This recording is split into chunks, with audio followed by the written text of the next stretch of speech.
Hi, everyone. We are live. Good morning, good afternoon, and good evening, depending on where you are joining us from today. My name is Andrew, and I'm part of the marketing team over at SEO Ranking. And today I'm going to co-host the webinar along with Stasia. I will give her the word in a bit. Today, we want to discuss fears, doubts, and concerns that exist between SEO agencies and their clients. Since we at SEO Ranking work with a lot of SEO agencies and clients, we are well aware of their communication struggle. So we decided to get to the bottom of this issue and come up with a solution that will satisfy both parties and ultimately lead to effective cooperation and communication. Before we continue, I just want to make sure that everyone can see and hear us. So find that chat and let us know two things: where you are joining us from today and whether you represent an agency, a business, or if you're just curious to learn more about this topic. Let me check the chat just to make sure that we are being heard. There's a small delay, so we're gonna have to wait a couple of seconds before getting the responses in. So just if you guys can see and hear us, let us know where you're joining us from today, and if you represent an agency, a business, or just want to learn more about the topic. I'm not getting any responses. Hold on. Oh, okay. So, okay, we got somebody saying plus, okay, business, hi from Florida, agency. Okay, so they can hear us and see us, and okay, great. So let's continue.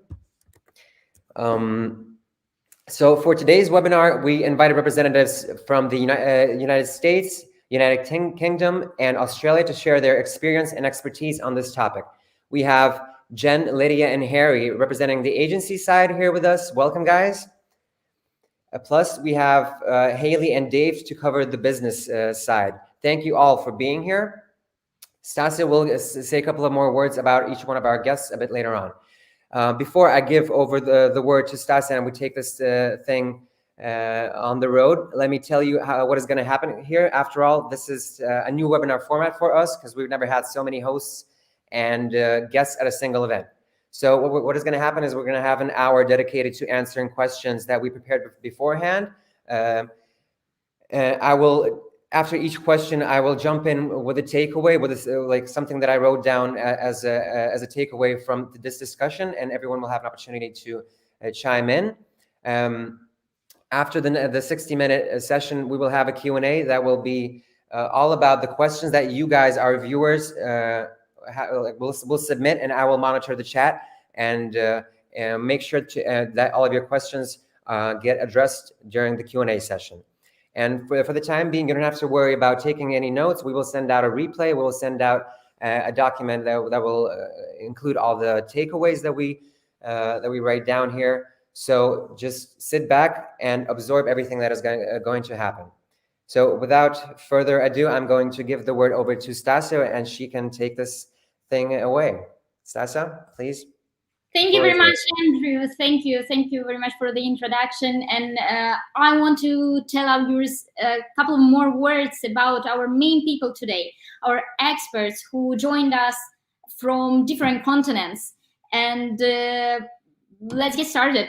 For the team of agencies today are playing Lydia Infante, Senior SEO Strategy Lead at the Rise at 7, a global creative SEO agency driving organic growth for companies worldwide. Hello, Lydia. How are you? Can you hear us well? Hi. Yeah, I'm really happy to be here. Excited to get through all of the interesting questions that you've gathered for us. Thanks, Lydia. We're too super excited. Our next guest is Harry Sanders, founder and director at Studio Hop, the largest dedicated SEO agency in Australia and one of the largest in the world. We are lucky to have Harry at the UK time with us today. Otherwise, we'd have to have this webinar at 3 in the morning. How are you, Harry? I'm doing really well, thanks, guys. Really well, loving the UK, even the weather. You know, I'm learning. Oh, great. Thank you for joining us tonight. The next representative of the agencies with us today is Jen Cornwell. Jen is the Senior Digital SEO Strategist at Ignite Visibility, one of the leading digital marketing agencies in the US. Jen How are you? Where are you joining us from today? Hi, I'm good, thanks. I'm in San Diego. That's where Ignite is also based. And yeah, it's beautiful. It's 11 a.m. I just woke up a few hours ago, so here I am.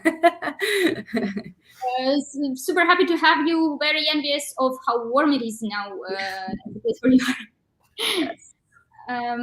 Thank you guys, Lydia, Harry, and Jen for being with us tonight. Now meet the representatives of the businesses, those who buy services of SEO agencies. It's Dave Levinsky, the president at GrowthThink, the company that over the past 20 years has helped over 1 million entrepreneurs to handle business planning and capital raising. Hello, Dave. Can you see here as well? I can see and hear you. How are you today? Thank you. Our last guest today, but not least, Haley Kidd, head of content marketing at Scout APM, a company developing a software for application performance monitoring. Welcome, Haley. How are you? Hi, I'm excited to be here. Thanks for having me. Thank you. Thank you for joining. I want to tell, before we jump into the actual discussion of the questions that we prepared, I want to say how have we came up with these questions, because prior to this webinar, we handled a small research about the issues that bother both agencies and their clients the most. We've got over 100 answers from agencies and businesses, and based on them, we managed to sort out the most popular problems that occur in communications between them. So let's start with the question that got the most votes. That over 80% of agencies mark this as important, and businesses say that this question always is the one that triggers them the most. It's about why SEO takes so long. So I would like to start with Jen. Jen Cornwell, please tell us how to explain to the clients why SEO takes so much time. Yeah, it is a really tough question. It's a big question. It comes up all the time. We find, or I find, that the best thing to do is you set those expectations in the beginning. So initially kicking off the relationship with what the plan is and what growth looks like, and being able to do a little bit of projections, which is a little difficult in organic channel, but it's definitely doable. So when we're explaining to clients why things take so long, it's really about what are we building toward, what are we working on, what are we establishing in that time frame. I think also consistent education and updates. So monthly reports, right? Maybe we aren't seeing like massive explosive growth in the first month, but seeing those little baby steps toward things moving along, things growing, rankings improving or increasing is really important. So I think consistent check-ins.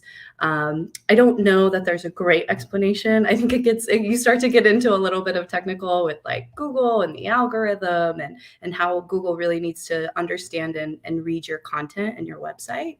But yeah, as far as keeping the client in line and aligned with the client, it's really about education and updates. I think that make it successful. Yeah, exactly. Knowing the specifics of how SEO works and when it can possibly pay off with some results, it's a part of education. And I want to address, Harry, the question, is it okay for an agency to invest time into educating your clients? Yeah, so can you hear me? Yeah. Yeah, awesome. We're just doing some cleaning here as well. So bonus. Why is it important to, I think it is very important to kind of educate clients along that journey as to why it takes time and why it's important. You're kind of asking them to invest in this kind of thing that they're not really sure about, and you're probably putting thousands of pounds or dollars or whatever currency equivalent you're from. And so if they're not really on board that journey about what exactly they're buying and what exactly they're getting into, it's going to be a hard ask. So we've got a lot of we do a lot of training sessions with clients. We do training sessions with their content writers. We train clients what a backlink are or is, and kind of why kind of lift the hood up as to, okay, well, you got to look at user experience, you got to look at all these different factors. So we actually, we looked at and surveyed the biggest reason why we're getting churn within the agency. And one of the biggest things was misunderstanding about timelines of results, about what people actually did, why you couldn't just get someone on Fiverr to do some of this stuff. And so we created a platform. So we created a platform called Hawk Academy. And so we ended up giving that for free to all our clients. And it's like, 20 hours of video content and guides that we use to kind of give something to clients and gamify that process a little bit to convince them you need to learn a bit about SEO. It's not this kind of thing. You can't just go fix my SEO. You need to be involved in that process. Thank you very much. Thank you, Harry. My question is that, is it possible to show some results within a short time frame? Because for many people, it's a matter of understanding what I'm actually paying for right now. Not only whether I will see the results in 2 months, I want to see in 2 weeks or maybe in 4, whether what we're doing is the right thing. And I would like to ask Lydia, is there something that we can show that agency can show as progress, as an interim result, let's say? Yeah, absolutely. So it would depend on the area of SEO that your client has requests for you to focus on.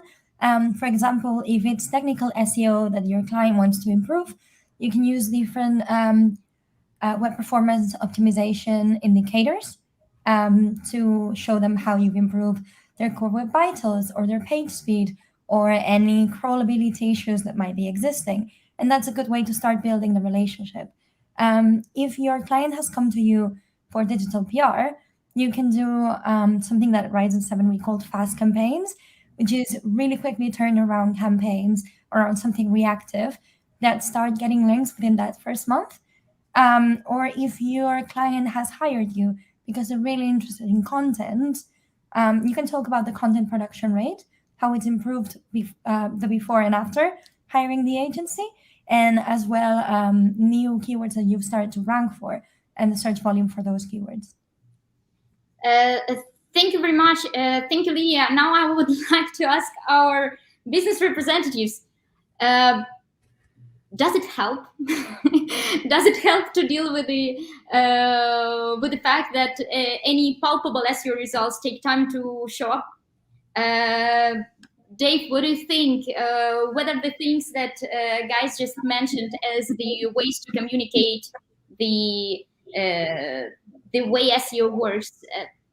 Yeah, I mean, you talked about education. A couple of you mentioned education. I think that's critical. As an SEO client, you have to be educated. I don't have the level of education that these SEO experts do, but I have to know a certain amount about it, or I'm not going to be satisfied with the engagement. I have to have a base knowledge, and that's super, super important. Also, what Lydia was saying about quick wins, that's always helpful.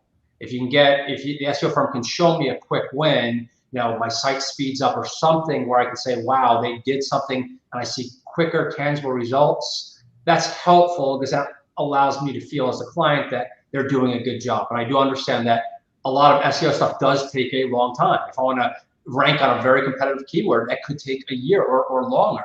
I have to understand it, but it's hard as a client to say, I'm going to wait it out. I'm going to pay fees month after month while I'm waiting. So the more you can get quick wins or other gains, I think that's really, really helpful from the client's perspective. So do you agree with Harry, who's saying that the client should also be ready to be educated for this, so need to be involved in this as well? The client must be educated. Once again, they don't have to have the same level of expertise, but they have to at least spend a few hours reading and understanding some basic concepts of how SEO works and where they what has to be done to actually progress your site. So education is critical. Thank you very much, Dave. I would like to ask now Haley, who had experience working as well in SEO agency. So you know exactly this, how both sides are dealing with these kind of issues. What do you think about it? What works the best way? Yeah, I think that coming in with a clear plan and consistent communication is always really key. You always want to be communicating with, the business, with your client, and also as a client with your SEO agency to understand how you're tracking against those longer tail goals, right? So those are those high ranking keywords that really do take a long time. That's increasing domain authority, right? That takes years to kind of jump just a few points, right? And then also coming with low hanging fruit that you can easily kind of optimize against and show those quick wins in conjunction with those longer goals, right? So you're showing and you're constantly communicating how you're tracking against those long goals, but you're also making those quick wins and you're showing that progress is being made, even though it is slow progress. So that's kind of how I feel it's the most beneficial to both parties, and there's a good working relationship there if there's that clear communication. If I understood you right, you're saying that it's important to write hours to show, to explain not only the long-term big goals, but also the small ones. So between the agency and between the clients, there are milestones that both can track and communicate upon this points. Yeah. Thank you very much. Yeah, I'm actually ready to jump in with a takeaways, because basically we've had 5 opinions shared on this topic, and what I wrote down was basically you come in with a clear plan of what you want to do. You do some projection to understand where you can possibly be in some time. You always communicate with your clients via reports, as well as education is also a must. Because otherwise they won't be able to understand what exactly they're paying for. And also Lydia mentioned something more specific about, so if you want technical SEO, you have the interim Core Web Vitals reports. If you want digital PR, you need those quick wins in conjunction with the lot bigger goals, because obviously you don't want to just show quick wins that won't lead to anything else. And as well for the content, if you're about content, then the production rate of the content, how it has increased over the time of the partnership. So basically, it's education, quick wins, and constant communication. That's what I wrote down. So if everyone agrees, we can move on to the next question, or you guys can contribute. But I think we got it. Agree. Okay, cool. Now we're moving on. Okay, then the next most reported issue by the agencies as well. Well, the thing is that all the issues were reported from both sides. They were just mirroring each other. So the issue reported by the agencies was the following: that we usually build a strategy and we share the strategy with the client, and everybody agrees on everything from the starting point. But then when it comes to certain steps, certain changes, certain improvements and actions that the client should implement on their side, something goes wrong. So the question is that how to encourage clients to implement the discussed changes or the recommended changes. And I would like to start with Lydia. Lydia, have you ever had a situation like this when your client said like, not doing this for these or other reasons? What are the reasons and how you were dealing with this? Yeah, so the most important thing is to understand that your client is the expert in their business. So sometimes something that's right from an SEO perspective is not necessarily right from a business perspective. There are many obvious fixes that we can see, and we wonder like, when Thomas built this website, this is very clearly wrong, right? But we are not in the shoes of the client, and usually the stuff that makes the least sense to us can have an explanation. So in terms of executing what the agency recommends, at the very beginning, there needs to be an understanding between agency and client of what the common objective is and what is our goal together. So are we trying to grow traffic? Are we going to be measured on links? Are we going to be measured on conversion? Or are we going to be measured, is the goal revenue, right? So understanding what we need to do, what the goal is, and agree on execution. Are we going to do it? Are you going to give us access to the CMS? Or are we going to put a ticket on your developers list? Here you need to think on about how to reduce friction. And then understand that if the client says it's not urgent, it might actually not be that urgent. The client has priorities beyond SEO, and yeah, you're not top of the list. You might also get some friction from the other side, from other clients within their team, right? At Rise at 7, we do a lot of digital PR, and depending on the client, we can encounter a PR team that feels threatened by the company hiring us, right? And this is super common on the client side.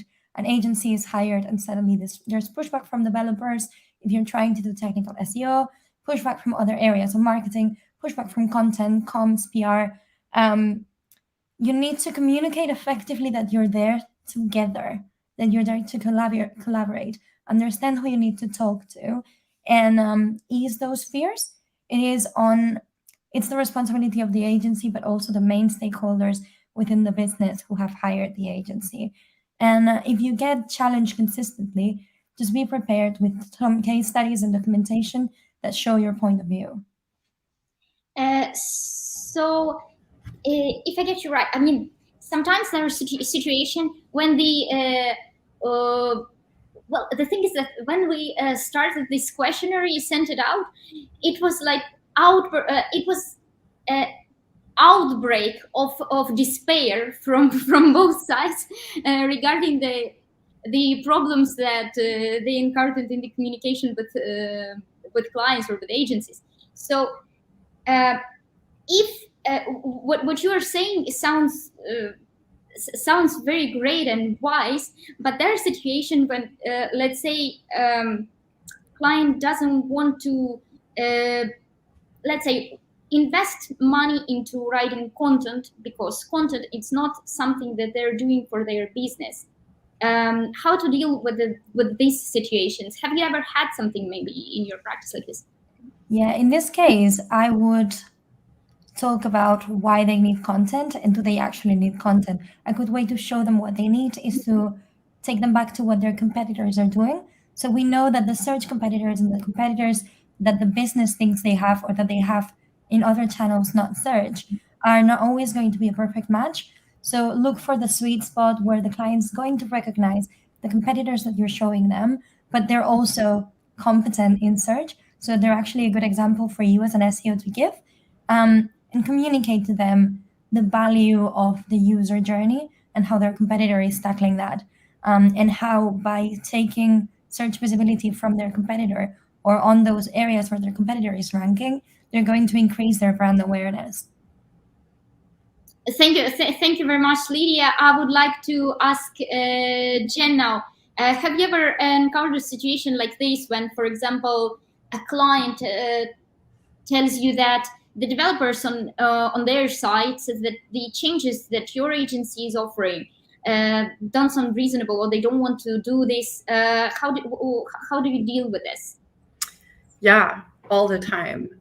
We have a lot of consulting clients, and I think that's like pretty normal. And Lydia gave a really good answer. Actually, I think those are all things I would say also. It's really easy to look at. I call it the SEO vacuum, where I present something, a recommendation, and let's update these 10 pages. But let me know if it's not business relevant, right? But yeah, as far as moving projects along, I always tried to build a really good relationship with the development team.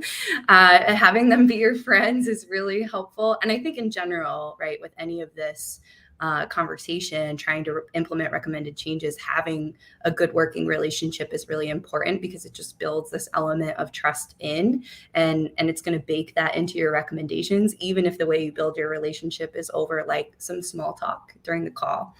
But as far as getting the recommendations implemented, I think it's when we go back to that education piece, and being able to inform the client of the impact, right? So we're either being flexible, so we present something, they don't want to go that direction, we try to find an alternative that's going to get us at least close to what we want. That's usually number one. Number two is continuing to educate them on the impact of not taking a recommendation, like Lydia mentioned. Basically, checking all the boxes. We've done all the optimization we can do. We've gone through, we're building links. Our SEO campaign is perfect, except we aren't doing content, and we really think that's important, and here's why. It's also a really good opportunity for projections too. I've used projections for that, where, hey, if you built a blog and we could rank you for these terms, your traffic would grow this increment. These are terms you would rank for that you've never ranked for before. These are opportunities for new traffic you've never gotten. But yeah, being able to substantiate your claims and be really clear in that communication is important. Thank you very much. Thank you, Jen. I would like to ask Harry if you have anything to add what Jen and Lydia pointed out on this question. Case story, always welcome. Yeah, look, I would say we've worked with a lot of different clients. Like a lot of enterprise clients will have different systems and procedures of implementing changes. And one thing that always works really nicely for us is kind of prioritizing issues and scoring it. So we score the issues based on how little dev time it takes, the maximum benefit that it will have, or the maximum projected benefit, all that kind of stuff. So that, okay, we go to the devs and we say, hey, we'd love a sitemap. And they're like, okay, well, that's like an enormous job for us, for whatever reason. Okay, I'm just hypothetical example. And they say that's going to take 100 hours. Okay, well, having a sitemap's probably not as valuable as fixing up these canonical tags on this page. So let's probably focus on that more. But I would say that helps kind of commoditize your changes to clients and gives you a lot of buy-in. And so, yeah, that's what I would say as an agency works really well for us.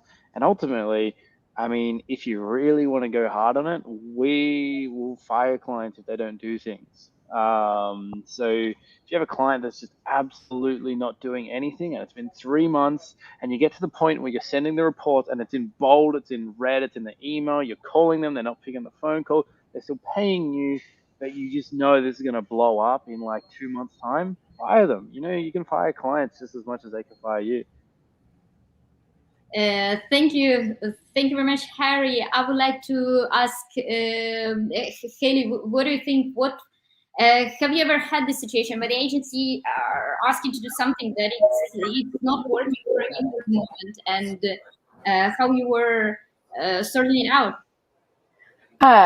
Yeah. So from the business perspective, the kind of the moments where we push back on implementing recommended changes is when we're given just a laundry list of optimization opportunities, right? And coming from, it depends on the bandwidth of your team. So on a startup business, you don't have that bandwidth, right? To dig in and do 20 hours a week optimizing for SEO because there's not time in it, right? There's no time in the day. We have other things that need to be accomplished. So when I do get a list of optimization opportunities, but they're prioritized based on assigned value to those opportunities, that makes our job a lot easier in terms of implementing those recommended changes and starting to push that needle forward towards that goal. There are also issues in terms of when those recommendations don't necessarily push towards the ultimate goal, right? They might increase traffic, but they're not increasing high value traffic, right? So that's another big thing on the business side is you could increase your users to site by 10x, but all of those increased users could not be part of your target audience, right? So having that communication and having that clear goal setting and that clear understanding of your industry with your SEO agency is really important because you don't want them to be spinning their wheels. You don't want to be spinning your wheels. And then ultimately, you're not really moving anywhere towards that final goal because the strategy has kind of lost its focus, and to kind of reconvene and refocus that strategy so that you can understand, okay, this kind of idea didn't really work well. Let's iterate on that and let's see what we can do better And it's those conversations that I would say differentiate the great SEO agencies from the good ones, right? So it's definitely one of those types of relationships. So that's what my sort of 2 cents on it is. Thank you very much. Very insightful thoughts, and I think what you're saying is corresponding a lot with this Harry's strategy of ranking the issues by the importance for the implementing, seeing what's more necessary than the other. Thank you very much. And Dave, do you want to add something to this? Yeah, I mean, as a client, we talked earlier about getting educated on SEO. I've spent a lot of time educating my SEO firm on my business so they get it. And it goes back to what we just heard from Haley and Harry about, trying to get, I use the word ROI. I'm trying to get the highest return on investment from this engagement. And so, example of like keywords, I spent a lot of time over the years doing pay-per-click advertising. So I know how much all of my keywords are worth. So they know the search volumes, but I know how much every keyword is worth. So I gave them that information. So if they tell me that, hey, let's spend all this time and energy improving results on this keyword, but I know that keyword can't really monetize, they're not going to do that. So I spend a lot of time with them looking at it and explaining to them that the ultimate goal of the engagement is return on investment. So if there's a project, like Harry's example of the sitemap that's going to take 100 hours, and it's not going to give me a ton of value, then I'm just not going to do it. So we spend a lot of time saying, okay, I need you guys to really focus on where am I going to get the biggest bang for the buck? What do I really need to do to move the needle? And those projects will be prioritized. And I really don't want them to give me too many recommendations that are hard to implement if they're not really going to move the needle. One issue we've had is that we use WordPress for our main website, and there's a lot of technical things they want us to do that it's really difficult to do in WordPress. And so I've educated on them, we've done as much as we can, and then we just don't spend too much time on things that are going to take tens of hours with a minuscule gain. Thank you very much, Dave. The next question has a lot to do with Hold on. Yeah. This is like that. I wanted to like sum up, because this was the second question. So just like a small breather before we move on to the third one, and just to recap what was just said, basically. So the client is the expert in their business, and the SEO agency must take that into account and provide set goals, even the smaller ones that are in line with the bigger goals of the business. And it's continued education, scoring tasks depending on the benefit that they will bring, and how much, for example, resources it will take to implement something. Plus, I also wanted to say, so you base the score. Oh, and you provide the information. What would happen if you don't do this? But I also want to highlight the fact that what Dave said is the client is the most important, the person, the expert in their business. So it is obviously important to convince the business side to do a task that will actually bring them benefit, even in the long run or the short run, but it has to be in line with their overall goals. That is basically what I got from the second question. If that is the gist of it, we can move on. And otherwise, you guys can let me know if I missed something. Okay, I'm gonna take that as a no. Thank you. Let's move on. Thank you very much, Andrew, for summing it up for us. Why I was jumping to the next question, because I'm just eager to hear all the answers. The thing is that a lot of our responders reported the next thing, that usually they don't really have a clear idea what an SEO agency is working right now. So they're doing things, they send SEO reports, let's say every month or something. Well, it looks believable, looks professional. Most of the time, clients don't understand the SEO data, or they cannot translate it immediately into the business value. So there are some mysteries in the process. So the question is this: are these mysteries okay or not, and how to deal with them? And I would like to come back to Dave, because this is the business side question. do you always understand what your contractor is working on right now, and how do you make sure it's what you need? Sure, that's a great question. I'm a very regimented individual. So the way I like to do things, I make sure that they explain everything to us, and the SEO firm creates a roadmap and tells us what they're going to do. Now, do I understand when they're doing a technical audit, everything they're doing? No.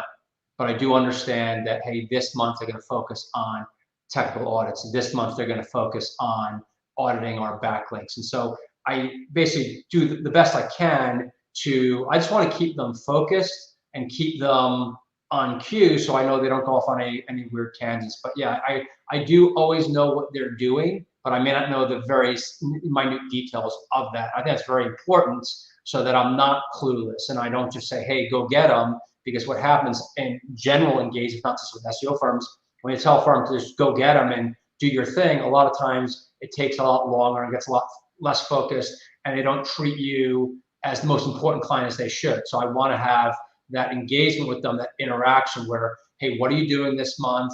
Give us some updates at the end of the month. Hey, here's what you did. We also have a call on the calendar every month with our SEO firm to, discuss what happened last month, what needs to be executed, what are we doing next month. So once again, in summary, I don't know all the details, but I have a good sense of what they're doing all the time. Thank you very much, Dave. I would like to hear the agency response to this. How whether you had to work with clients who, let's say, in the first place, they didn't get too deep into the whole SEO topic. So what you can explain them as what you're doing now is too technical, too specific. So they are not really getting how what you're doing now is impacting their business. So if you had anything like, I see the Lydia nodding to this question. I would like to hear, what do you think about this and how to deal with it? Lydia, please. Yeah, I think if the client doesn't know what we're working on and the impact and the goal that we have, we've not communicated several things correctly, and it's pretty much on us. So we need to explain. Firstly, we need to lay out a roadmap at the very beginning of the relationship. Be like, if there are no changes, if there's nothing urgent on either side, this is what we're going to be working on. How are we aligning with your business objectives? This should come in the brief, this should come in the proposal, this should be in our KPIs, and work together towards that, and be very clear in every contact that we have with the client on how we are sitting, how we're progressing towards that KPI. Are we on track? Are we delayed? If we're delayed, why? And that KPI has been set together with the client and the agency. It's not something that we've made up. So it comes down to building that healthy relationship from the ground up, from the very moment where you come together with the client. Something that I would love to ask Dave, if you allow me, or the business side of this, is like, can we over communicate? Is there too much communication that can come from your SEO agency? There clearly could be too much communication that could come to a point that it's annoying, where you're contacting too much. But I sort of doubt it. I mean, obviously, if you're messaging me every day, do this, do that, and I don't think that would be helpful. It would be too much of it. Going back to the previous question, it would be overwhelming. We wouldn't be able to execute on everything. But I think I would much rather over communication than under communication. That being said, I do have a caveat that with my work, I'm behind a desk all day long.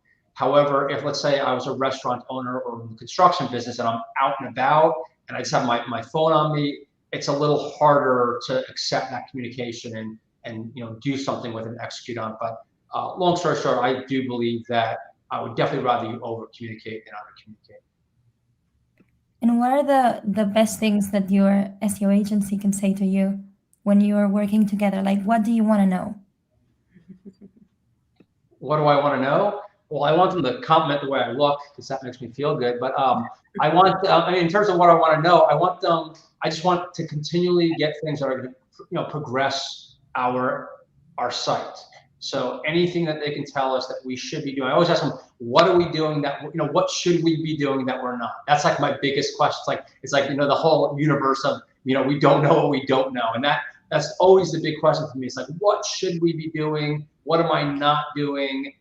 Is there something that we're missing out on that we really have to do? I understand the basics of, building more links and getting the site structure right and making sure that we have pages for every keyword, but is there anything else that we should be doing? And that's what I always ask. Thank you very much. Thank you guys for the questions, Liddy, for your answers. I would like to hear out now, Haley. What do you think? Is there a way to over communicate things? No, I don't think that. I mean, too much of a good thing, right, does exist. So kind of to go off what Dave said, if you're pinging me every single day, hey, do this, that is definitely a little bit too much. But I think really what it comes down to is the quality of that communication. It's not about the frequency of it, it's about the quality of it. So don't just have a weekly meeting to have a weekly meeting.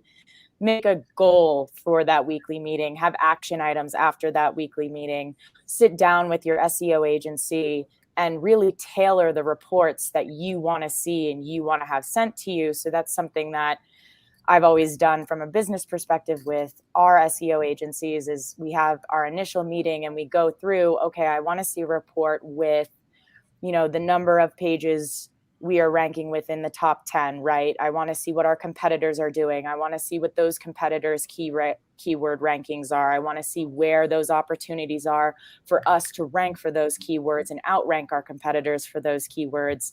And a lot of, what are we not doing that we can do now, to Dave's point. So, you can't really over communicate, but you can communicate ineffectively. And that's really where mysteries come up. So if you are experiencing mysteries and on either side, that's kind of that partnership deal, right? Is if your SEO agency doesn't really understand what your business goals are, that's on you. If you don't understand what your SEO agency is doing and what those reports are saying and what information they're gathering, that's on them, right? So that's that symbiotic relationship where you need to be communicating with each other to create kind of that environment where everybody understands what's going on. Thank you very much, Haley. You're like super good in summing up everyone else's point and just coming up with a perfect line. I would like to quoting you next time. Thank you. Thank you very much. Guys, Harry and Jen, do you have anything to add to what's been said? I think the only thing I would add really quickly is transparency is like super important for us. So to Dave's point, if we've set a strategy, right? We set a strategy 3 months ago or when the relationship kicked off and we said, hey, these are the things we're going to do. And we think this is going to get you results. And then it's not working. We're not hitting the KPI we need. Super important to be transparent about that. And then set up action items and a plan for, okay, how are we going to correct? What are we going to move towards? I think the same thing when it comes to finding those new opportunities, being really transparent about what's been effective and how we want to move forward with it to take advantage of anything we're finding. But yeah, I think that, we've been hitting on a lot of the same things: education, communication, and just making sure that everyone's aware of what's going on and effective communication. So it's a good point also. You've raised another point that our responders were talking about is that that sometimes agencies stick to the same strategy, not admitting their mistakes, or not admitting that simply some things that we were trying, they didn't work, but they don't want to change, not to look unprofessional or something like this.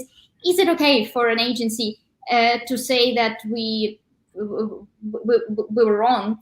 Oh, yeah. And I mean, I think your report should tell a story of whether or not you're right or wrong. I do think there's like the initial question, right? There is an element of like, well, let's see, right? Because it's only been a little time, or we've only been doing it for a short amount of time. We've only been updating the content recently. And it can be really tempting to lean into that. But I think when you're taking a look and you're saying, okay, we did this last month, or we did this even a year ago, and we're not seeing the payoff from it, and we need to shift. I think a year is a long time. I think like month to month, every quarter, we go in and we put together a new plan for clients, and it's either a continuation of what we're doing because it's working really well, or it's an update and a reposition and a new roadmap to push us in the right direction. So yeah, I think it's super important. I think it makes the relationship a lot more stressful for both people when you're not being honest with what's working and what's not. Completely. Thank you very much, Jen. Harry, do you have anything to add to this, or we give a word to Andrew? Mysteries. I think I agree with probably what everyone said so far. Just transparency, talk about what's going on. We always try and we try and do a bit of weird stuff as well. Like we'll put in exactly what, like we look at SEO as like 3 pillars, like there's offsite, there's search intent or content, and like technical. And we kind of give clients a breakdown of where their hours went. Ultimately, clients pay us kind of an hourly rate. So they're like, okay, well, I'm paying for 12 hours of work. Where the hell did my 12 hours go? A lot of SEO specialists will just go like SEO. But you kind of need to break it down a little bit more than that and be like, actually, most of your campaign this month, 8 hours went to backlink acquisition, right? These are the links we acquired. Actually, our backlink acquisition campaign kind of sucked this month because we tried to go cheap on a link, and then it turned out that that link really did nothing for us. And so that was a waste of time. And honestly, it sounds weird, but clients love that stuff. It's a bit weird. Because they're not used to getting told, hey, this didn't work out so well. And that's why I think clients like in-house people as well, because the in-house people that they hire will tend to be more honest. So if you can be a bit more honest with that client relationship so that they don't have that, then I think that works really well. Thank you very much. Thank you, Harry. Andrew, what do you have for us? You have yourself muted. Sorry. Basically, everyone was giving us soundbite answers that we can use. Just we could have stopped on the second person, but I really like what Harry added on, just to be as honest as possible, because that's like a sort of a secret. Like you get honest with the person, and this sort of transforms the relationship because they're not used to it. So basically, I wrote down that if there are mysteries in the communication, then one of the sides did not do their work. You have to have a clear roadmap, have a clear KPI that was set by both sides, and it's not about the quantity of communication; it's about the quality. So don't just book person and always ping them.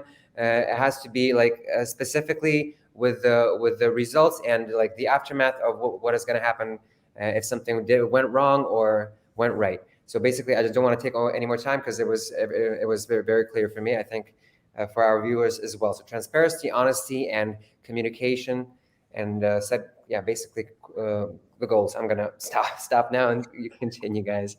Thank you very much, Andrew. Well, actually, our next question has a lot to do with the one that we already discussed. It's about showing the results of SEO efforts, so they look convincing. We've just talked about showing interim results and communicating over the small things that are being done and over the bigger things that are being done. But still, how to connect SEO results to actual business value, how to present the results of your work the way it looks good to the client. I would like to address this question to Jen. Jen, what do you think about this? Can you bring this question on the screen? Sorry, Martha. No, perfect. Look convincing is a funny way to say should be convincing, right? But I think, tracking is so important. I think that's something we always want to set up initially with the client and make sure that the data sets that we get are correct, because otherwise we're making decisions based off things that that aren't accurate.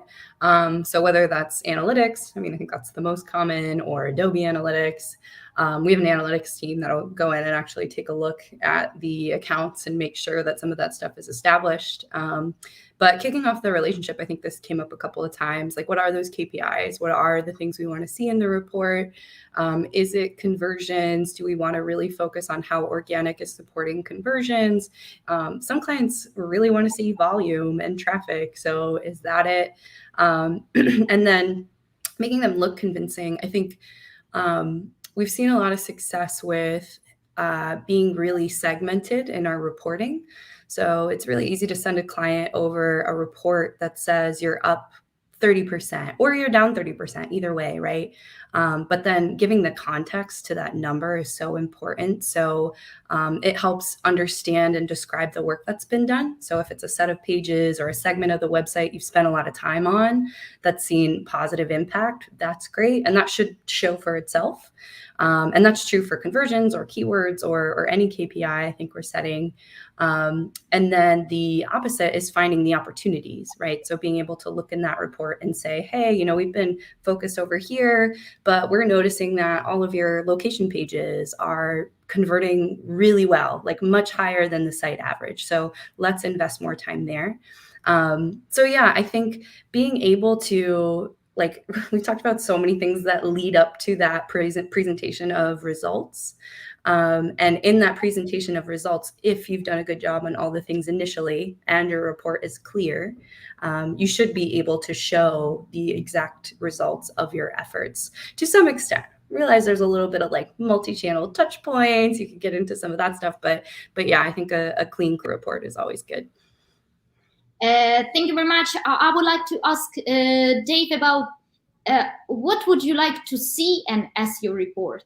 What should it contain to make you sleep well? Well, as Jen mentioned a key point, which is tracking. And I need to see the results based on tracking, not someone's opinion of what happened. This is, this keyword got this many more clicks. Now, in my business, I'm fortunate that we have an e-commerce component, so we're able to track it to dollars, which is very, very helpful. But even when we do a lot of consulting, and we say, well, a consulting lead is worth X. And so we have tracking for that. So we know how many consulting signups we had as well. So even though I don't know the dollar amount, that's going to vary over time based on our close rates and a lot of offline factors. I know how many leads we got and how much a lead is on average worth. And so I just think it's really important that they present the tracking results, not just, hey, your site, well, part of tracking said, hey, your site got X% more traffic, over the last month, and then here's where it came in. And as much as they can show the results to my bottom line, the better, right? Because at the end of the day, if I'm going to spend $20,000 on an SEO firm, the goal is to generate more than $20,000 in profits. It's very straightforward. So I just want more and more information, or specific information that proves that point. They're the lawyer making a case that you got value from our services this past month. And as Jen said, by showing the tracking results, by showing those reports, that's what does it. For me, at the end of the day, if I can have just one or two numbers proving that case, then I'm happy. Thank you, Dave. But the thing is that there are clients who say that we don't need this much SEO data in the reports. What we need to see are the numbers, something translated into business language. How do you deal with this? Lydia, do you have anything to say about this yet? Yeah, I do. You need to understand who your report is going to be forwarded to, because it's not necessarily going to go to your stakeholder and then stay there. You don't want that. You need to understand, do you need a report that's going to show web performance optimization to developers, or do you need one that's going to be much more direct to revenue, or do you need both? And then you need to packet them nicely, put a bow on it for the CMO, right? So who am I speaking to in the organization indirectly? It's generally the stakeholders of my stakeholder. So my client has people that are asking him about their performance. So how are they going to justify their performance? How do we make them look better in front of their bosses? And you need to agree to create that report from the very beginning. and understand who you are going to be speaking to, who's not just, as I was saying, it's not the stakeholder that you think you're talking to. You're talking to the wider business. Thank you so much, Lydia. Does anyone else want to say something about this issue as well, or we are good here? Andrew, then jump in, please. Jumping in. So basically, it's about in order to look convincing, you have to do tracking, set up tracking straight away, checking on all the analytics, provide context to your reports, so to give an explanation why this took so long, or something that took us so long to do gave us really good results, and so on. So it's tracking is a big part of it, and also you have to understand who you are dealing with from the business side, because maybe you're dealing with an in-house SEO expert that needs additional help and can't handle it alone. So you have to understand that you don't want to make that person look bad. You have to have a clear communication of what is it you're both achieving. So basically, in order to look convincing, it has to be context, and it has to be results. I have to be based not on just some analytical program. It has to be based on tracking that the business specifically has. And I just want to remind you guys that we're all close to the hour mark. So let's take maybe one more question from the prepared ones and then move on to the Q&A. Thank you, Andrew, for reminding us about the timing. I actually accidentally spoiled the next question. It's kind of a sensitive thing, but everyone is talking about this, especially from the business side. They're saying that we don't understand how SEO agencies are pricing their services, because we've paid for the package of services, but then there are other things that are adding up, and at this point we don't understand what we have already paid for and what we need to pay on top of this, which tells that in a lot of the cases businesses are very confused about how pricing of the agencies is working and whether it's fair in the end, because when it's not clear, it seems like it's not fair. So the question is the following: fair pricing, is it possible, and how to show that your pricing is fair? Harry, I would like to address this question to you. Yeah, I like this question actually, because it kind of goes in the weed of the business. I'm honestly convinced that most agencies are just as confused about their pricing as clients are.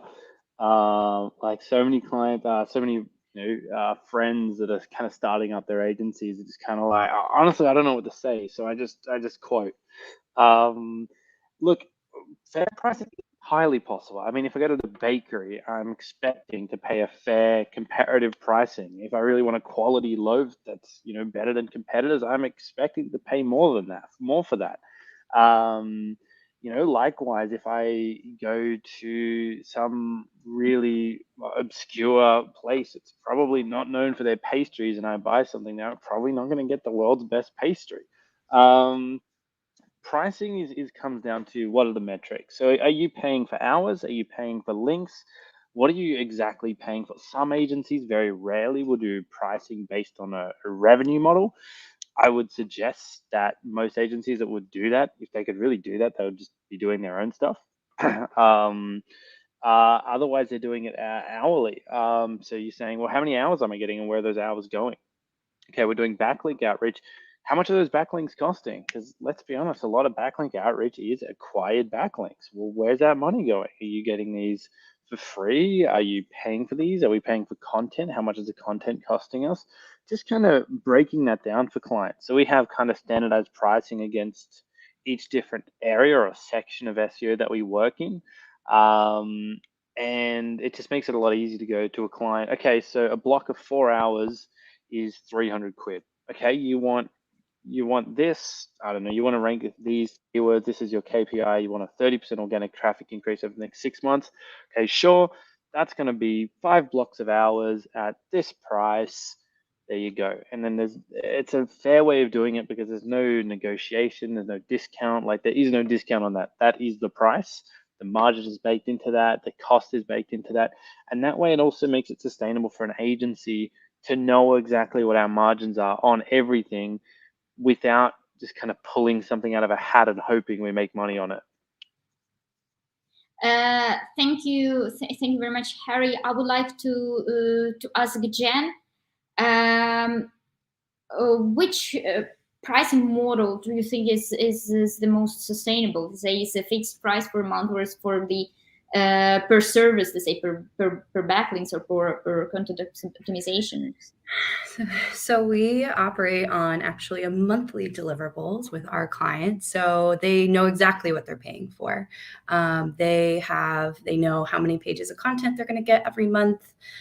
We do operate our digital PR side on hours, which is a little bit different, but I think that a mix has worked well for us, actually. So having a very defined price for what those hard deliverables are, along with, obviously, like there's the consulting, the technical, where we can batch out a set of hours and know that typically these tasks take us this long, and we can include that in like a monthly schedule.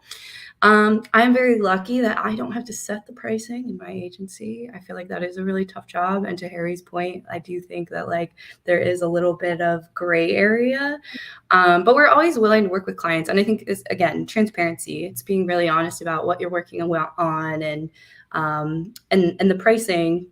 I liked your analogy. I do think in SEO, you do get what you pay for sometimes. I think that we've seen people come and go. They say, oh, I'm getting a better price here. And they come back. They come back because they realize that they aren't getting everything that they had for this lower cost, and it's not as effective for them. So. Thank you. I would like to ask a kind of a follow-up question.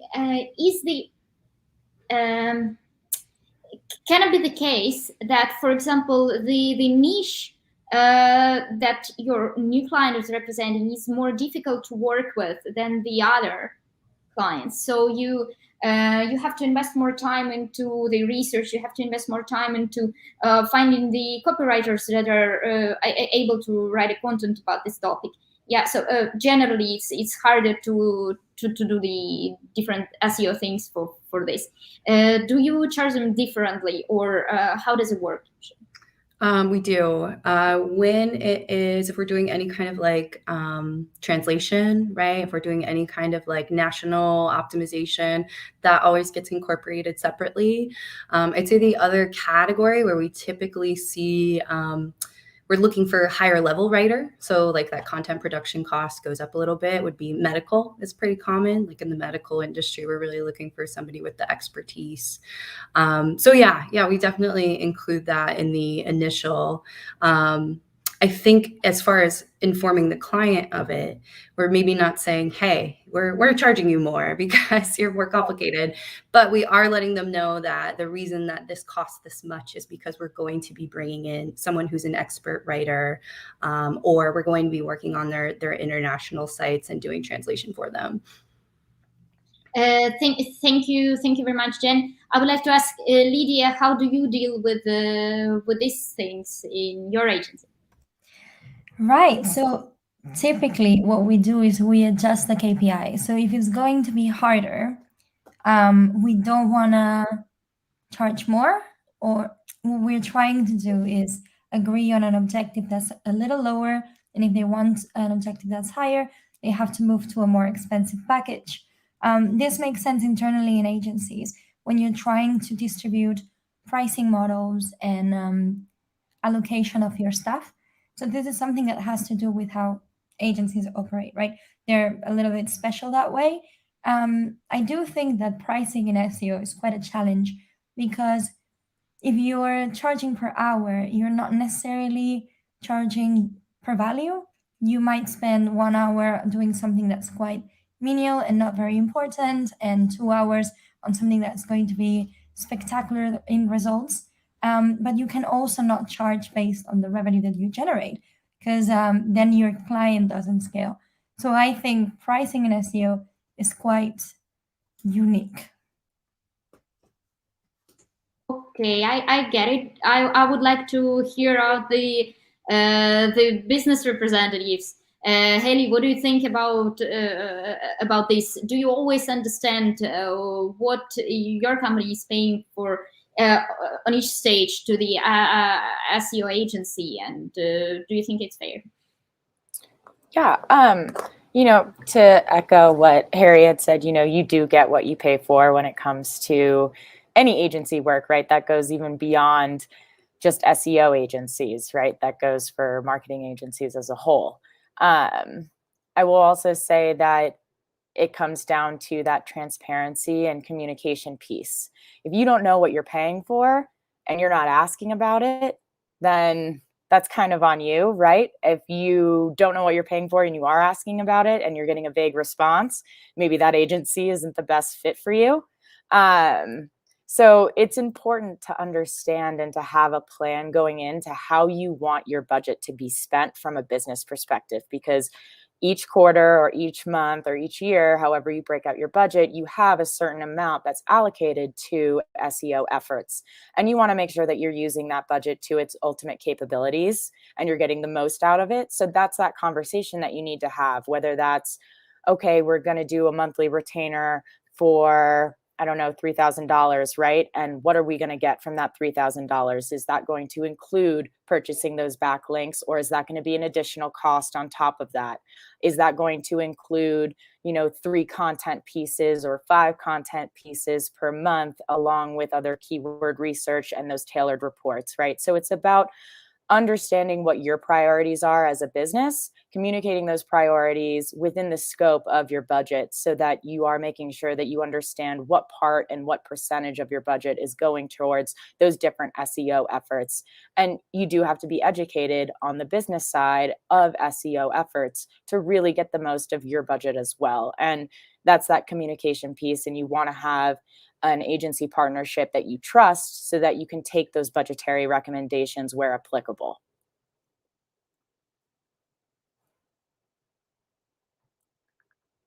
Sorry, I muted myself accidentally as well. Do a lot of inadvertent clicking. Dave, I would like to ask you how the ideal pricing, if we can imagine something like this, the ideal pricing model for the agency could look like for you. I'm sorry, are you following up on what you were just being discussed, or you have a different question? I'm sorry. So we're talking about pricing the yeah. So the I think please. I think Haley summed it up really, really well in terms of pricing. You know, we do a retainer with our agency. I think Harry and Jen also talked about like deliverables. You know, Harry mentioned like link building, and Jen mentioned, you know, a number of pieces of content. So when we signed up for a retainer, the SEO firm said, on average, this is what we're going to do, but it does change every month. If the SEO agency this month says, hey, we're going to do a technical audit, then they're not going to be building links. They're not going to be creating new content pieces. So they gave us a sense of, okay, at this price level, we're going to do this. At this higher price level, we're going to do this, and we're going to add on this. The end of the day comes down to the number of hours you're going to put into the engagement, and you get more what you pay for, which we heard a couple of times. And the more you spend, the more hours you're going to get higher quality work. So it's still not clear, and it's frustrating in that, you know, it's nice to say like the link building is very easy. You know, domain rank 50 link should cost between this amount and this amount. But SEO services as a whole, it's very hard to really be, you know, explicit on where every dollar is going. And as a client, you just have to accept that and look at it in a longer term thing and say, on an annual basis, am I going to get an ROI on this investment? And also from an annual basis, if I break even, I'm good, because I look at it as, hey, if I break even in a year, my website is stronger in a year, I'm going to get future returns on that. So that's the way I'm looking at it, is taking a longer term view. Is the work they're doing for me on a month-to-month basis over next year going to at least break even in 12 months and give me, you know, profits in the future? And if so, then it's definitely worth the price. So let's say the client is just starting working with an SEO agency without prior experience of working with an SEO agency, and let's say at this moment, business doesn't know, let's say, what to expect and what would be a fair pricing at this moment. Because I mean, you with all the experience that you have, you can say, what is the fair price for a year of work and what results you can expect from it. What would be your advice to the business just starting their communication, their cooperation with the agency? How to, let's say, check if it's possible whether the price is fair?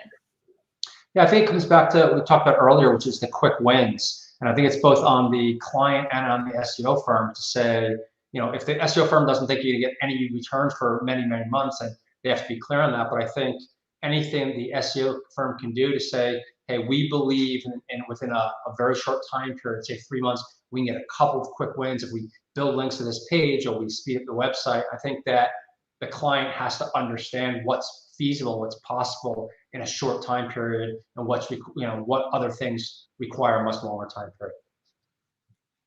Okay, thank you very much. I got it, Dave. So Andrew, jump in and tell us if you. Yeah, this is the question with the most vague. Well, not vague, but like it's not as apparent as with the other ones with the actual answer, because it depends on a lot of things. Like if you pay for an hour, if you pay for links, if you pay for progress, like a certain hard objectives. So there's a lot of things to take into account. But as Harry said, it's ultimately what you get was what you pay for, and sometimes like you need to just invest more if you want an agency to get something done, because it's not just in their own power, because you have to spend money on a content, on external links, and hire experts from other places. So it's very difficult for SEO to have specific pricing, because it also depends on the niche. So if it's like a medical expert, a content writer will cost a whole lot of money, a lot more than just some topic that everyone can write about. So and the bottom line is the investment worth it? Will it bring you the ROI? Is it worth it for the year ahead? Will you get more money by investing into SEO right now? So there's a lot of moving parts to this question. Yeah, so it's difficult to say, but the secret is communicating once again with your business, with your agency and the client, to understand exactly what you're going to get, what they promise you. Just so basically, we're getting back to the initial topic of our whole webinar. It comes down to communication. Thank you, Andrew, very much. Once again, if I got it right, so I'm hoping that I included what basically everyone said. If everyone wants to add something to what Andrew just said, feel free. I think we're okay here. Thank you. Andrew, before I think it's the time to start with the questions, right? No, or we can. Yeah. We already have. Yeah, it's like we can definitely take the time to respond to our. I'm gonna start from the bottom and go up. So I'm hoping our viewers won't get worried if I miss their question. I'll try to address all of them. So okay, the first question that we have comes from Nicholas, which is. Do you encounter clients getting complacent and feel like they should stop investing into SEO or into whatever you're doing? Basically, I'm to agencies. I'll take this one if that's okay for a quick second. I have seen this. I have seen that. I have seen clients and companies believe that SEO works on its own, right? So we've done the investment, and because the gains of SEO are cumulative and the ROI of it keeps getting better and better and better, the more you invest on it over time, some clients decide to drop SEO.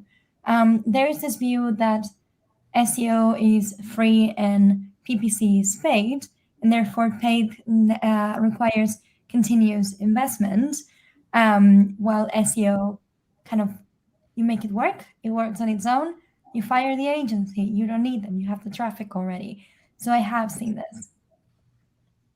Thank you. Does anybody else want to contribute from the agency side or the client side? If anybody's welcome to give an answer. If they I have a CMO client that likes to call me. I don't talk to him as often as my point of contact, but he likes to call me every like 6 to 8 months and ask me hypothetically, if I canceled SEO, if I just stopped doing it right now, what would happen? And we talk through a lot of the same conversation every time. But I think what we haven't talked about a lot, we talked a lot about like growth and development toward KPIs, but not a lot about like maintenance, right? Like things that are outside of anybody on this call's control, algorithm updates, shifts in the industry, things that are very specific to SEO that business owners and clients don't necessarily have the time to be educated on. And that's where I think the expertise is really important too. Like, yes, things can be cruising along, everything is great. But it's nice to have that net of somebody who's a professional and an expert on your team as well. Appreciate your answer. And Jen, let's move on to the next question we have from Diana. What parameters do you consider when assigning a budget to a client? And niche complexity, the difficulty of reaching the goal. So basically the last question that we discussed altogether, but a more specific basic question. So would anybody like to take it?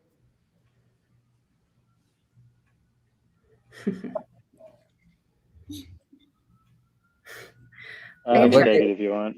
Oh, sorry. No, go for it. Go ahead. Again, yeah, niche complexity, difficulty of reaching the goal. I mean, if a lawyer says to us, I want to rank #1 for first page for no win, no fee services, it's like, oh, great, that's cool. I mean, it's going to take several years. It's going to take a huge budget because we're going to look at the link profile of these guys. And also, you got to step back and think about it. Like, I'm sure you would love to pay 600 quid a month and get there in 6 months. I'm sure. But how much would that term be worth for your law firm? I guarantee you, if you rank #1 for that term, your law firm's valuation is in the tens of millions of pounds just for that keyword alone. That's going to bring in serious amount of business. So we kind of price it based on like, okay, how many backlinks do we think we need? How much content do we think we'll need? And how much technical work needs to happen to get this done? So if we're saying we're charging, let's say we charge 60 quid an hour in this. All right, yeah, let's say whatever. Let's say we charge 60 quid an hour to do this stuff. Then we go, well, how many hours are we going to need? And what's that value going to be for the client? And kind of come up with an answer from there. I mean, a small business could maybe need like 8 hours of SEO work and you can call it a day. But a client like that would need serious amounts of work over a serious time frame. And so you just kind of budget it based on that. Thank you, Harry. Let's move on to the next question. I hope that answered Diana's question. The next question is from Alex Waters. A client wants to shift budget into PPC instead of SEO. How to convince them this is not the panacea? Happy to take this one. As I mentioned Paige earlier, I'm happy to take this one. What I say to clients is once you pay for the click on PPC, and I started my career in PPC, so I know this quite well, the click is like the money is gone forever. You've paid for it, that click is there, gone. When you invest in SEO, you're investing in improving your most important marketing asset. You're improving your site, you're making yourself future-proof, that money that you have invested, you're going to see the return over time. And the more that you invest, the more return that you're going to see. Some of my clients have internal metrics of cost per traffic. So how much do they pay in total across all of their channels for each session? And they do a really good job of measuring how investing on SEO decreases their general cost per session long term. So I would say this: PPC is a good way of growing your business and making it profitable. But in terms of long term, you're just earning money. Perfect. Thanks. The next question from Matt Ferret. What are the mandatory areas of SEO that always work in a project? I'm not sure about the phrasing, but something that you focus on that always brings results, I'm guessing. Is there anything in SEO like that? Anyone can take this, please. I can take it. I think Harry mentioned he mentioned 3 pillars, but like the foundations of SEO are typically technical, content, and then what's happening off page. So whether that's backlinks or listings, depending on the business, but definitely an audit of all 3 to figure out like what the best strategy is moving forward. Where are the gaps? What's working? What's not? Okay, thanks. Does anybody else want to contribute to this question? All right. Silence is golden. Let's continue. Question. What can be the smallest budget for for SEO work for a small company, and what would that bring? Like, what is the least amount of things that you can pay for, and what will it bring to you as a company? I'm guessing a lot of these questions are for agencies. Well, it turns out, yeah. This is quite impossible to answer because we don't know your niche, what you mean by small company, and what would be meaningful to you, or what currency you're in your market. I'm sorry, but that's not really something that we can even approximate, I would say. Yeah, a lot of the Q&As during the webinars are answer with the answer is it depends. So basically, it depends on a whole lot of things here, and we can't answer. Thanks. Thank you, Lydia. We have a question from Chris Rolfe. Hi, Chris. Question for the service providers. If you have to charge by the hour, what's a typical rate that you would charge? I think that's really dependent too, because you're really just deciding what's the value of your time. I think there's like an element of skill set in there too. But if you're agreeing to spend 10 hours a month on something, I mean, I think if you're freelancing for the first time, you evaluate that, you determine where you want to set your price, and then you find the clients that are willing to come and meet you, and you find that relationship, versus finding clients that are only want to spend $10 an hour or something. If that's not worth it for you, don't do it. Okay, thanks. We have another question from Chris, which is, are you not afraid of buying links against Google Webmasters guidelines? What will happen if they catch you and demote your site?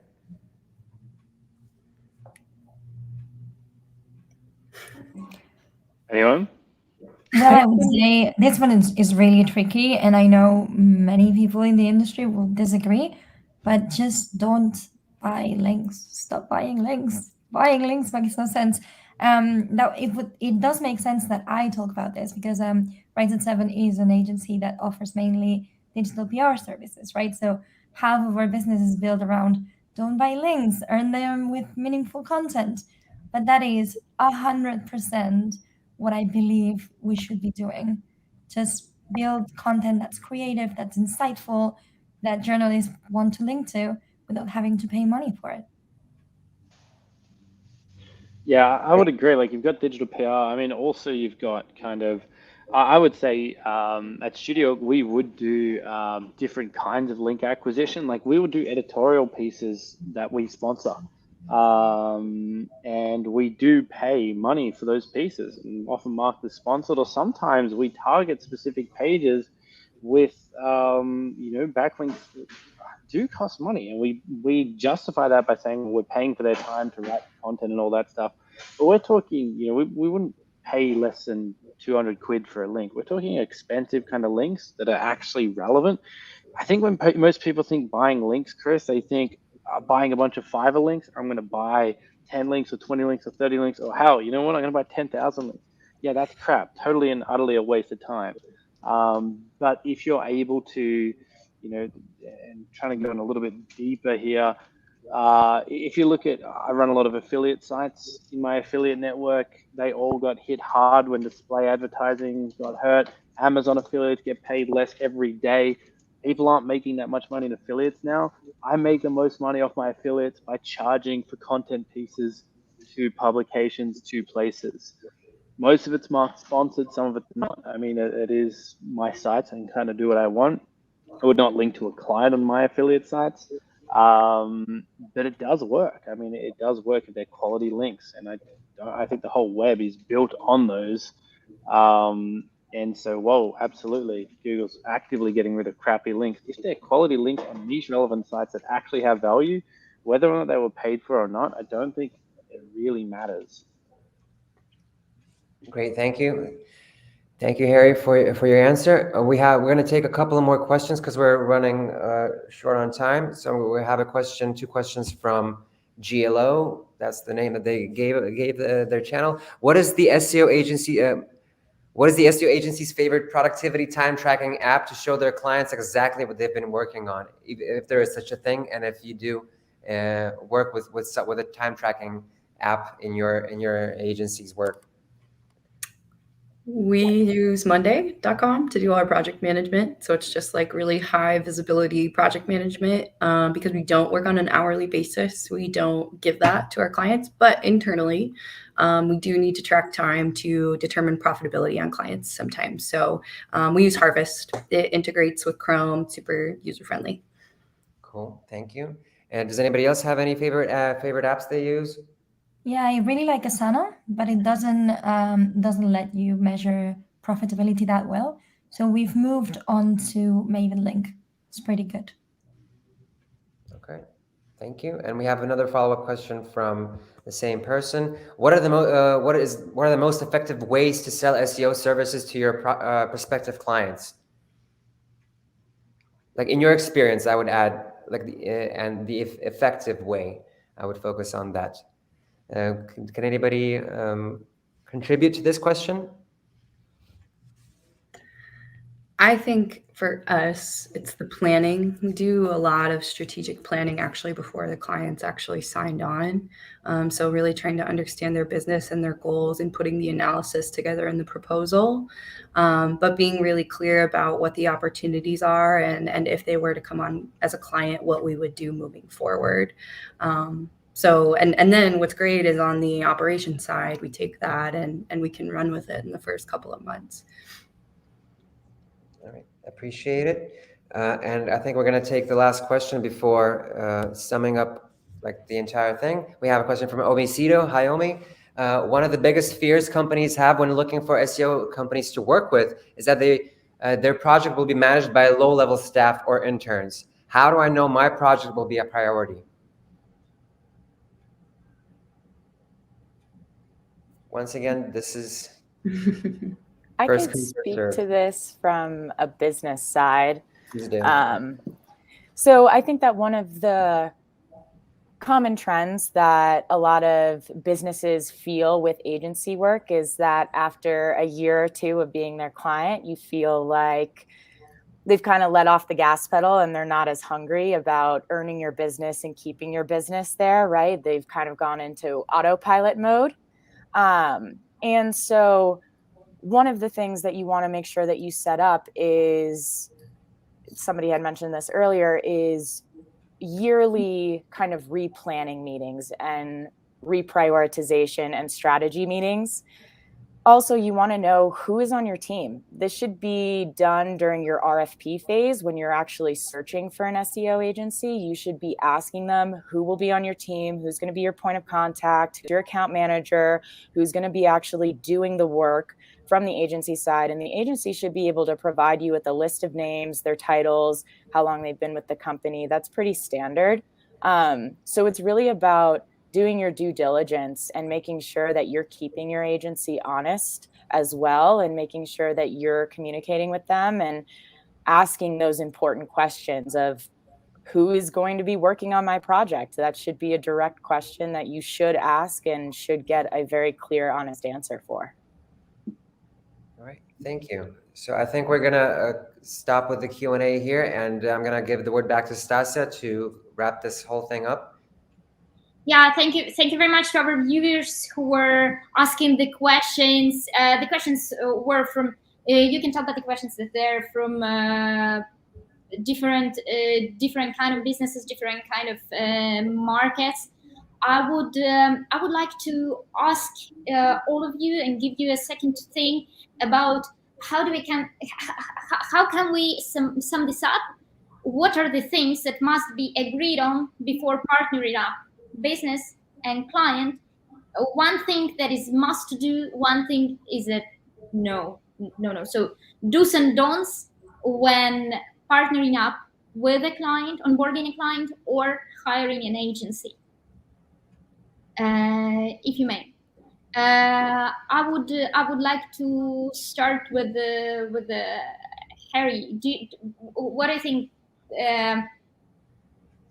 Is there a client? One do. Sorry. Yeah. So let me specify, because you have the least time to think about it. Is there a kind of a way of communicating with the client when you can feel that it's not a client that you can go along with? Have you ever had anything like this? And what is a red flag to you in this kind of situation? Or if there It's is hard. a way to sort it out and to say, Yeah. okay, we can sort it out. Yeah, I mean, I mean, clients are relationships, right? Professional relationships that often can be like you get this client on, and they've been abused, man. They've been hurt, and sometimes they're on edge. Like they see one thing, maybe you misspelt the keyword, and they're like ready to pull the whole campaign. So you've just got to kind of balance what's reasonable for a client to expect and be like, especially when we consider we work in SEO, and let's be honest, there's a lot of burnt clients out there. So what's reasonable for them to expect, and what's just taking it too far? Like what is absolutely taking the Mickey out of this campaign? Like if the client's like, okay, we want calls every second day, and you're like, whoa, that's a lot of calls for like a client that's effectively paying for 14 hours of work a month. I mean, we do that. You understand, Mr. Mrs. Client, you're going to get 4 hours of SEO. The rest is going to be calls. So, and if the client is adamant that that's what they want to do, I mean, honestly, fire that client. That's a terrible client. Like, that's just a bad idea. The client, the client is, you're ultimately there, paid for by the client to improve their results. If you're not improving their results and the client is paying you to be a talking buddy, I mean, that's cool. I really don't think that that's going to be a long-term relationship, because the client can pay anyone to talk to them. And as soon as they find a new friend, you're out. Thank you, Harry. Please, Lydia, what do you think? What are the do's and don'ts in starting partnership with a client, starting a relationship? Yeah, an absolute must. I would agree with Harry. It's the expectation setting, deeply understanding your client's business, and creating a bit of a North Star goal to follow. So, how are we going to measure success in this relationship? And this metric needs to be agreed upon collectively. It cannot be from one side or from the other imposed. It needs to be absolutely collaborative. Um, and also making sure that you understand what the client has been sold, because often in some agencies, clients have had the experience of talking to a salesperson that tells them XYZ is possible, and once the client comes to you, the expert, you're like, absolutely not. So there's a conversation, an adjustment of expectations that needs to happen. Thank you, Lydia. Jan, what do you think about I think both of those are really good points. The clear communication. So where is the communication going to happen? When is it going to happen? How are we going to communicate? Whether it's in reports or project management and task management, being really clear about setting all those expectations in the beginning. I think another thing we like to invest time in is the first couple of months. We really try to over deliver so we can hit those quick wins faster, knowing that like, okay, let's push a lot of effort now. Not that we push less later, but let's really over deliver in the first couple of months, so that by that month 3, month 4, we can show our value and the results that we can bring. So yeah, I think just clarity on what's going on is so important in the beginning. Ellie, what is for you? What is for you now? You hear what the SEO agencies representative says their do's and don'ts. Thank you, Jim, for summing it up. Haley, what do you think businesses should pay attention to when choosing an agency? I would say do pay attention to kind of the way that they present the plan and strategy, and don't kind of get caught up in the shiny numbers of where you think that you can get to within, the first month or the first 2 months. Really what you want to focus on here when hiring an SEO agency is you want to look at those long-term goals and those long-term plans and how they project manage that, and how what their process is for going through that. Because that's where you're going to run into those communication breakdowns if you guys don't align on those on that process and on that strategy. So that's really, really key.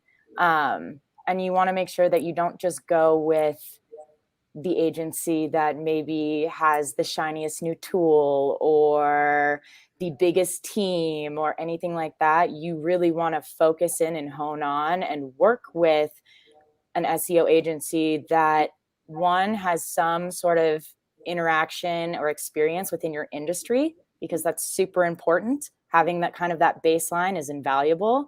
And you don't want to get caught up in people who, let's say, have just, oh, we have these high named clients that are world renowned, right? Because if you're a small business, those goals and that strategy wouldn't really work for you, right? You want to make sure you're getting that tailored strategy towards your business, your goals, your industry, your audience. Thank you very much, Haley. Dave, how to choose an SEO agency that you can trust? Your don'ts and do's. Yeah, I agree with what Haley just said in terms of making sure they have the same long-term strategy that you have, make sure they understand your industry. I just want to look at track records of success. I want to see that they've taken a client that's similar to where I am right now and taking them to the goal where I want to get to. So I want to see track record of success. That's my biggest one. Do you analyze did you analyze a lot of SEO agencies before picking one? This is just a question from me. Do you look at it? I spoke to several of them, and I just wanted one that I felt had the expertise. I agree that they didn't need the shiny tools. I wanted to see that they've taken companies from this level to a higher level. I wanted to speak with, we touched on this, I had a couple of SEO firms where I spoke with a lower level salesperson, and it sort of bothered me because I was like, I don't know who I'm gonna be working with. I did like when I was able to speak with the owners of the company or the top people of the company. It gave me the confidence that I was gonna get prior to, the right people working on the project. Great, thank you. Thank you very much, guys. I don't know, Andrew, you're not putting it up together. that's me just joking. Well, I want to thank all of you for contributing to making it more clear for both agencies and businesses of what to look for, what to pay attention to, because, well, basically, if you scroll the notes of Andrew of our discussions, there will be mostly two things: is the clear communication and regular on the same things that are understandable for both, from the business side and from the agency side, about education, about involvement from both sides into the process. In the end, we all are striving for the same goal, just to make the business grow. So your answers were. I'm just happy that we are having this all recorded, so our viewers will be able to watch it anytime, and later on we will publish an article with the takeaways. Maybe I'll reach out to each of you for an extra comment or so, and we'll also send out the PDF file with Andrew's notes from today's webinar. So I'm thanking each and every one of you for joining us at different times, different time zones, different continents, different weather conditions. Thank you very much. It was, for me, it was a pure pleasure. And also thank you for our guests and the viewers who joined us as well. Thanks everyone for doing this. Thank you for having us. Thank you. We're gonna cut it here. Bye.